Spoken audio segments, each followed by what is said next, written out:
Hello everyone, welcome again. আজকের topic হচ্ছে piping system, flow of fluid through pipe, fittings, valve and pumps. তো আমরা problem শুরু করার আগে প্রথমে চলে যাচ্ছি অ্যাসপেন প্লাস ওপেন করে নিব, ভার্সন 11।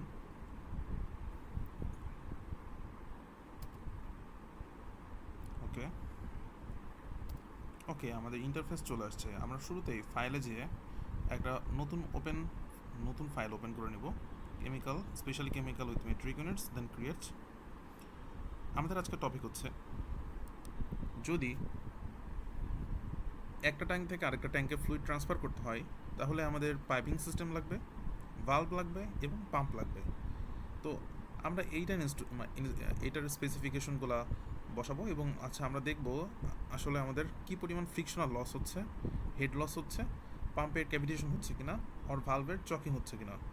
প্রথমে বলে থাকি, ক্যাভিটেশন এবং choking for valve is similar when the static head of fluid equal or less than the vapor pressure of the fluid, it's called the cavitation or forming the bubble, যার কারণে unusual vibration হওয়া শুরু করে, পাম্পে অনেক sound করে এবং এই ফেনোমেনাটাকে আমরা বলি ক্যাভিটেশন, এবং ভালভের ক্ষেত্রে এটাকে আমরা বলি চকিং। ওকে, আমরা শুরুতেই আমাদের কম্পোনেন্ট সিলেকশন করে নিব। আমরা ধরে নিব যে আমরা ওয়াটার সাপ্লাই হচ্ছে, সো ওয়াটার কম্পোনেন্ট হিসেবে ওয়াটার অ্যাড করে নিলাম। বিভিন্নভাবে ওয়াটার অ্যাড করা যায়, যে আমরা এখানে ফাইন্ড করতে পারি অথবা সরাসরি এখানে H2O বসিয়েও করতে পারি। এখন আমরা যেটা করব সেটি হচ্ছে মেথড সিলেকশন। তো অ্যাকচুয়ালি ওয়াটার সিস্টেমের ক্ষেত্রে মেথড বিভিন্ন প্রকার হতে পারে, তার মধ্যে সবথেকে কনভিনিয়েন্ট হচ্ছে স্টিম এনবিএস। স্টিম এনবিএসে থার্মোডাইনামিক প্রপার্টিগুলো, স্টিম টেবিলগুলো এমবেড করা আছে, যেটা more convenient than other format. So আমরা এখান থেকে স্টিম এনবিএস সার্চ করে আমরা দেখব স্টিম এনবিএস কোথায় আছে। Okay, steam NBS. Okay, NBS আর এনআরসি স্টিম টেবিল। আমরা পেট্রোলিয়াম ক্যালকুলেশন অপশনে ফ্রি ওয়াটার মেথডেও স্টিম এনবিএস অ্যাড করে দিচ্ছি। ওকে, আমাদের স্পেসিফিকেশন শেষ। এখন আমরা সরাসরি নেক্সটে যাব, run property analysis set up and go to the simulation environment. Okay, সরাসরি সিমুলেশন এনভায়রনমেন্টে চলে আসলাম। এখন আমরা যে কাজটা করব, আমরা দুইটা ট্যাঙ্ক নিব। আমরা মিক্সারের মধ্যে যে ট্যাঙ্ক অ্যাড করে দিচ্ছি, this is tank 1, this is tank, okay, this is tank 2। দেন আমরা চাচ্ছি আমরা আমাদের ট্যাঙ্ক 1 থেকে ট্যাঙ্ক 2-তে ফ্লুইড ট্রান্সফার করব। সো এই জন্য আমাদের যেটা লাগবে, প্রেশার চেঞ্জার লাগবে। তো প্রথমে একটা লাগবে পাম্প, আমরা এখানে পাম্প অ্যাড করে দিচ্ছি। ওকে, দেন আমাদের যেটা লাগবে সেটা হচ্ছে ভালভ। আমরা জানি পাম্পের ইনলেট অর্থাৎ সাকশন এবং ডিসচার্জ একটা করে ভালভ থাকে, দিস ইজ পাম্প এর সাকশন এবং ডিসচার্জের ভালভগুলা। এবং আমরা ধরে নিচ্ছি একটা পাইপিং সিস্টেম আছে যেটা 2 কিলোমিটার লম্বা।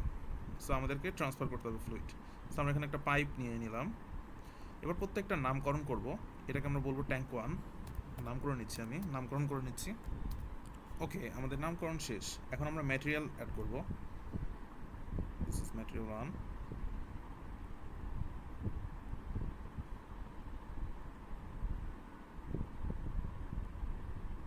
প্রিভিয়াস ভিডিওগুলোতে দেখিয়েছি কীভাবে ম্যাটেরিয়াল অ্যাড করতে হয়। রেড সিগন্যাল মানে এখন কম্পালসারি আমাদের এটা অ্যাড করতে হবে, আর blue signal that's mean this is optional. Okay, আমরা ম্যাটেরিয়ালগুলো অ্যাড করে প্রত্যেকটা ম্যাটেরিয়ালের নাম স্পেসিফাই করে দিব। This is 1, this is 2, this is 3, that's mean stream line, this is 4, আমরা just, this is 5, this is 6, and this is 6, and this is 7. ওকে, আমরা চাইলে মানে এটাকে অ্যালাইন করে নিতে পারি আমাদের দেখার সুবিধার্থে, PNID। ওকে, দেন এবার আমরা নেক্সট অপশনে আসবো। নেক্সট অপশনে এসে প্রত্যেকটা ভালভকে স্পেসিফাই করব। প্রথমে আমাদের স্ট্রিমকে স্পেসিফাই করতে বলছে, 1 নম্বর স্ট্রিমকে স্পেসিফাই করতে বলছে। আমরা ধরে নিচ্ছি আমাদের water at 25 degree centigrade and 1 atmosphere, এবং আমরা বলছি যে আমাদের আমাদের ধরে নিচ্ছি যে কিউবিক মিটার 36 কিউবিক মিটার রেটে ওয়াটার ফ্লো হচ্ছে। সো 36 কিউবিক মিটার রেটে যদি ওয়াটার ফ্লো হয় তাহলে আমরা এটাকে বলবো 36,000 কেজি পার আওয়ার।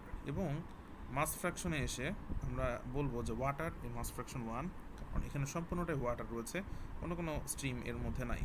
ওকে, দেন ফ্ল্যাশ অপশনে আমরা যেহেতু ওয়াটার কিসের আছে, ওয়াটার লিকুইডে আছে, সো আমরা এখানে লিকুইড অ্যাড করে দিব। This is water liquid. Okay, stream 1 আমাদের স্পেসিফাই করা শেষ। দেন আমাদের যে অপশনটা আসবে সেটা হচ্ছে pipe parameter. So pipe parameter আমাদেরকে অ্যাড করে নিতে হবে। আমরা ধরে নিচ্ছি পাইপের লেন্থ হচ্ছে 2000 মিটার, এবং পাইপের স্কেডিউলের সাহায্যে ডায়ামিটারকে আমরা ডিফাইন করব। পাইপের এখানে কার্বন স্টিল ধরে নিচ্ছি, material carbon still, and schedule number is 40, and the nominal pipe diameter ধরে নিচ্ছি আমরা 6 ইঞ্চি।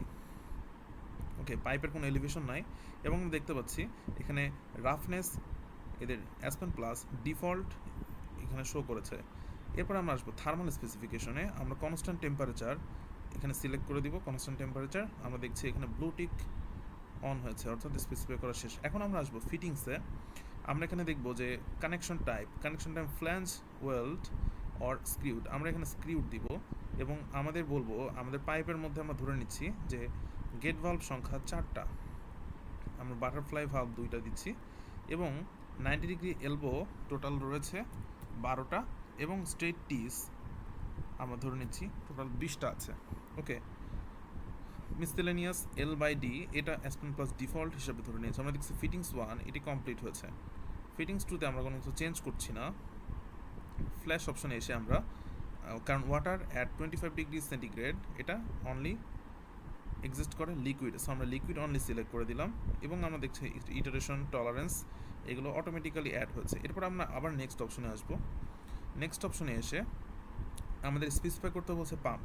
ওকে, সো পাম্পের ডিসচার্জ প্রেশার কত হবে সেটা আমরা স্পেসিফাই করব। আমরা পাম্পের ডিসচার্জ প্রেশার দিচ্ছি 16 অ্যাটমসফিয়ারিক প্রেশার, বিকজ 2 কিলোমিটার পর্যন্ত পাম্পকে ফ্লুইড ট্রান্সফার করতে হবে। সো আমরা একটা ডিসচার্জ প্রেশার ধরে নিচ্ছি, এবং আমরা দেখতে পাচ্ছি এফিসিয়েন্সি এবং ড্রাইভার মিনস পাম্পটা কোন ড্রাইভিং ফোর্সের মাধ্যমে চলছে। এটা যদি স্টিম ড্রাইভার হয় তাহলে স্টিম, বাট এখানে অ্যাকচুয়ালি 1 স্পেসিফাই করে নিয়েছে, অর্থাৎ এফিসিয়েন্সি 1 ধরে অ্যাডসন প্লাস ক্যালকুলেশন করবে, এবং পরবর্তীতে আমাদের রেজাল্ট দিবে। ক্যালকুলেশন অপশন পাম্পের সাকশন এরিয়া কত সেটা আমাদেরকে স্পেসিফাই করতে হবে। ওকে, সো আমরা ধরে নিচ্ছি 5 ইঞ্চি সাকশন 5 ইঞ্চি সাকশন পাইপ রয়েছে পাম্পের। সো এটাকে আমরা যদি কনভার্ট করি স্কোয়ার মিলিমিটারে, তাহলে 12.7 ইঞ্চি 12.7 মিলিমিটার ইন্টু 12.7 মিলিমিটার ইন্টু পাই, এটা করলে হয় অলমোস্ট 506.7। ওকে, সো আমরা দেখতে পাচ্ছি pump suction area 506.7 square millimetre, and hydraulic static head এটা দিয়েও সাধারণত পাম্পের হাইড্রোলিক স্ট্যাটিক হেড এটা ডিফাইন করা যায়। সো আমরা যদি পাম্পের মধ্যে যদি ভ্যাপার চলে আসে তাহলে এখানে ইরোর শো করবে, সেই জন্য এখানে একটা ইরোরের জন্য দেওয়া আছে। যদি ইরোর আসে তাহলে আমাদের এখানে সরাসরি ইরোর চলে আসবে। ফ্ল্যাশ অপশনে আমরা লিকুইড অনলি দেখতে পাচ্ছি, অটোমেটিক্যালি সিলেক্ট করা আছে। দেন আমরা নেক্সট অপশনে আসবো। নেক্সট অপশনে এসে আমাদের বলছে ভালভ 1 এর ইনপুট দিতে বলছে, calculate outlet pressure at specific rating. So আমরা বলবো ভালভটা ইনিশিয়ালি আমরা 50% ওপেনিংয়ে রাখবো, আমরা 50% ওপেনিংয়ে রাখছি, এবং আমরা ফ্ল্যাশ অপশনে আমরা জাস্ট অনলি লিকুইড দিচ্ছি, বিকজ এই টেম্পারেচার এবং প্রেশারে সাধারণত ওয়াটার লিকুইড থাকে। সো ভালভ প্যারামিটারে আমরা ভালভ কী টাইপের ভালভ ইউজ করবো, আমরা প্রথমটা ধরে নিচ্ছি যে প্রথম ভালভটা আমরা ইউজ করছি সেটা হচ্ছে গ্লোব ভালভ, এবং আমরা সিলেক্ট করে দিলাম ম্যানুফ্যাকচারারের নেম, এবং আমরা এখানে ধরে নিচ্ছি একটা V500 লিনিয়ার ফ্লো, এবং সাইজ হিসেবে আমরা ধরে নিচ্ছি দিস ইজ 6 ইঞ্চ। সো এখানে অটোমেটিক্যালি পার্সেন্টেজ ওপেনিং এর ভ্যালু দেওয়া আছে। ওকে, সো এখন আমরা ভালভ 2 এটাকে ক্যালকুলেশন অপশন আমরা ক্যালকুলেট ক্যাভিটেশন ইন্ডেক্সও ভালভের ক্ষেত্রে এটা দিবে। Okay, so check for choke flow, যদি চকিং হয় সেক্ষেত্রে এটা শো করবে। দেন নেক্সট অপশনে এসে ভালভ 2 আমরা স্পেসিফাই করবো সিমিলার ওয়েতে, আমরা পার্সেন্টেজ ওপেনিং এটাকেও 50% ওপেন করব। আমরা ভ্যাপার লিকুইড না, আমরা শুধুমাত্র লিকুইড ফ্লো করাবো। ওকে, দেন ভালভ টাইপ, আমরা প্রথমটা যেহেতু গ্লোব ভালভ নিয়েছিলাম, আমরা দ্বিতীয়টা বাটারফ্লাই ভালভ নিব। ওকে, দেন আমরা এনসি ক্লাস 150 এবং সাইজ ধরে নিচ্ছি 6 ইঞ্চ। ওকে, দেন আমরা ক্যালকুলেশন অপশনে ক্যালকুলেট ক্যাভিটেশন ইন্ডেক্স অ্যাড করে দিব। ওকে, দেন আমরা সরাসরি নেক্সট বাটনে আসবো। আমাদের বলছে যে all required is complete, required input complete. Then আমরা ওকে দিয়ে আমরা রেজাল্ট দেখব, রেজাল্টে কোনো ইরর আসছে কিনা। ওকে, প্রসেসিং, ইনপুট স্পেসিফিকেশন, আমাদের কিছুটা ওয়েট করতে হবে।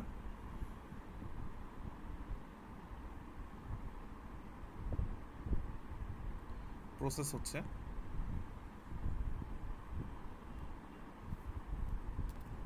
ওকে, কিছুক্ষণ ওয়েট করার পর আমরা দেখলাম যে এখানে কোনো ইরর আসেনি।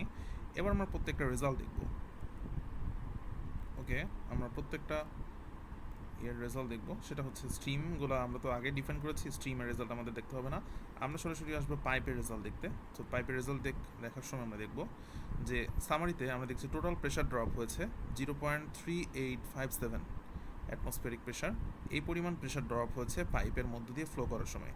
আমরা একটা জিনিস দেখছি, ইকুইভ্যালেন্ট লেন্থ, সেটা হচ্ছে 2122.13 মিটার। আমরা স্পেসিফাই করে দিয়েছিলাম 2000 মিটার লেন্থ এর পাইপ, বাট এখানে দেখতে পাচ্ছি 2122.13, বিকজ এখানে আমরা যেই ফিটিংসগুলো অ্যাড করেছিলাম, যে ফিটিংসগুলো that's mean valve or elbow or tee, সেগুলোর জন্য যেই লেন্থটা প্রয়োজন সেই লেন্থটা এখানে ক্যালকুলেশন করেছে। দ্যাটস মিন ইকুইভ্যালেন্ট লেন্থ, এই পরিমাণ প্রেশার ড্রপের জন্য কী পরিমাণ লেন্থ হবে সেটা। সো এলিভেশন প্রেশার ড্রপ আমাদের 0, অ্যাক্সেলারেশনের জন্য 0, হিট ডিউটি আমরা দেখতে পাচ্ছি, হিট ডিউটি আমাদের দিয়ে এখানে ক্যালকুলেশন করেছে। স্টিমগুলো যদি আমরা দেখি, স্ট্রিমগুলো ইনলেট এবং আউটলেট প্রেশারগুলো কেমন হবে, রেনল্ডস নাম্বার কত, 93,437, that's mean this is turbulent flow. Okay, then আমরা দেখতে পাচ্ছি mass balance, water balance. Okay, আমরা mole balance, that's mean material balance and energy ব্যালেন্সের হিস্টোরিও আমরা দেখতে পাচ্ছি। আমরা পাম্পের ক্ষেত্রে দেখছি, পাম্পের ক্ষেত্রে রেজাল্টে যদি আমরা আসি, আমরা দেখতে পাচ্ছি পাম্পের ফ্লুইড ফ্লো কতটুকু হচ্ছে, ফ্লুইড পাওয়ার, ব্রেক পাওয়ার। ওকে, ফ্লুইড পাওয়ার হচ্ছে 15 কিলোওয়াট, ব্রেক পাওয়ার 25 কিলোওয়াট, এনপিএইচ দেওয়া আছে 29.82। This is available এনপিএইচ। যদি রিকোয়ার্ড এনপিএইচ অ্যাভেলেবল এনপিএইচ এর ক্ষেত্রে থেকে ছোট হয়ে যাবে, সমান হয়ে যায়, তাহলে কি হবে, তাহলে আমাদের ক্যাভিটেশন হবে। ওকে, আমার ক্যাভিটেশন হবে কিনা সেটা আমরা পরবর্তী ভিডিওতে দেখব। ভালভের চকিং হচ্ছে কিনা সেটা আমরা পরবর্তী ভিডিওতে দেখব। আউটলেট প্রেশার আমরা দেখছি 16 অ্যাটমসফিয়ারিক প্রেশার, আউটলেট টেম্পারেচার এত। ওকে, ব্যালেন্স আমরা যদি দেখি, মেটেরিয়াল ব্যালেন্স, এনার্জি ব্যালেন্স এখানে শো করছে। এরপরে আমরা ট্যাঙ্কের ক্ষেত্রে দেখি, ট্যাঙ্ক ওয়ানের রেজাল্টে আমরা আসি। ট্যাঙ্ক ওয়ানের রেজাল্ট আমরা আসি, সেটা হচ্ছে আমরা দেখতে পাচ্ছি এখানে। সিমিলারলি আমরা এখন ভালভের ক্ষেত্রে আসি, ভালভের রেজাল্টে। So valve is not choke, that's mean এখানে কোনো ক্যাভিটেশন হচ্ছে না। আমাদের ক্যাভিটেশন ইন্ডেক্স 0.0192262, এটা যদি এটা সাধারণত 0 থেকে 1-এর মধ্যে ভেরি করে। যদি 1 হয়ে যায়, 1-এর বেশি হয়ে যায়, 0 থেকে 1-এর মধ্যে করে যদি 1 হয়, তাহলে এখানে চকিং হবে, দ্যাটস মিন ক্যাভিটেশন হবে। আমরা এখানে দেখতে পাচ্ছি 50। আমরা চাইলে ভালভের আমরা একটা কাজ করতে পারি, আমরা এখন দেখব ভালভটা চক হয় কিনা। পার্সেন্টেজ ওপেনিং আমরা কমিয়ে 20%-এ দিব, 20% দিয়ে দেন রিইনিশিয়ালাইজ করব। রিইনিশিয়ালাইজ করার পরে আমরা দেন এগেন নেক্সট বাটনে ক্লিক করব। এবার আমরা দেখব এখানে চকিং হয় কিনা। Okay, let's wait for minute. Processing. Okay, আমরা দেখতে পাচ্ছি ভালভ চক হয়নি। ওকে, আমরা দেখতে পাচ্ছি এখানে কোনো ইরর আসেনি এবং অল রেজাল্ট জেনারেট করেছে। এবং আমরা প্রথমে দেখেছিলাম যে আমাদের রেজাল্ট এসে valve is not choked, that's mean cavitation index is less than 1। Okay, so পরবর্তী ভিডিওতে আমরা দেখব আমাদের ভালভের কোন কন্ডিশনে চকিং হবে, এবং আমাদের পাম্পের ক্ষেত্রে আমরা দেখছি পাম্পের ক্ষেত্রে এখানে কোনো ক্যাভিটেশনের কথা বলা ছিল না। তো আমরা চেক করব পাম্পের ক্যাভিটেশন হচ্ছে কিনা by our sensitivity analysis tool. এই ভিডিওটি এ পর্যন্তই। আমরা নেক্সট ভিডিওতে দেখব কীভাবে পাওয়ারফুল সেন্সিটিভিটি অ্যানালাইসিস টুলের মাধ্যমে আমরা পাম্পের ক্যাভিটেশন এবং ভালভের চকিং এটি ভিজুয়ালাইজ করব। So thanks for today and পরবর্তী দেখার আমন্ত্রণ রইল।